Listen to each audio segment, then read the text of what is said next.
কেৱল আমাৰ সন্মুখত আহি থকা ৰঙালী বিহুটোৱেই নহয়, আমাৰ মানে এটা অভ্যস্ত হৈ গৈছোঁ আমি। আমাৰ কোনো এটা বিহু পূজা উৎসৱ ঈদ কোনো এটা আমি এই ধৰণৰ মাহিলী পইচাবিলাক আমি পোৱা নাই, যথেষ্ট কষ্ট হয়। এতিয়া আপোনালোকৰ জৰিয়তে আমি দুটা কথা ক'ব বিচাৰিছোঁ। সেইটো হৈছে কি, চৰকাৰে যিহেতু 11খনকৈ নতুন পলিটেকনিক ইতিমধ্যে গঠন কৰিছে, 2খন ইঞ্জিনিয়াৰিং কলেজ 13খন হ'ল, 348গৰাকী আমি কৰ্মৰত হৈ আছোঁ। 17 চনৰ পৰা আমি বৰ্তমানলৈকে আছোঁ আৰু চৰকাৰে নতুনকৈ গঠন কৰি গৈ আছে। যিহেতু এই পলিটেকনিকসমূহ সদায় চলি থাকিব, ইয়াৰ পৰা অলৰেডি বেষ্ট 2-3টা বেষ্ট ওলাই গৈছে, গতিকে পলিটেকনিকসমূহ কাইলৈ পৰলৈ বন্ধ হৈ নাযায়। মূল কথাটো হৈছে যিহেতু বন্ধ হৈ নাযায়, গতিকে আমি সেই তাহানি দিনতে আছোঁ।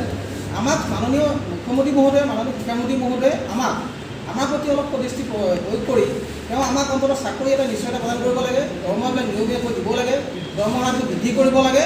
আৰু আমিও যে এতিয়া এটা চৰকাৰী চাকৰি এটা লেভেল আমাক থকাৰ কাৰণে আমি কোনো চৰকাৰী আঁচনিত অন্তৰ্ভুক্তি হ'ব নোৱাৰোঁ। আৰু কোনোবাৰ হাতত যদি কাৰোবাৰ ৰেচন কাৰ্ড কিবা আছে সেইবিলাক অলৰেডি চৰকাৰে লৈ লৈছে, আমাৰ চৰকাৰী চাকৰি আছে, কিন্তু কাৰ্যক্ষেত্ৰত আমি এটা ডাঙৰ বিগ জিৰ' একো নাই।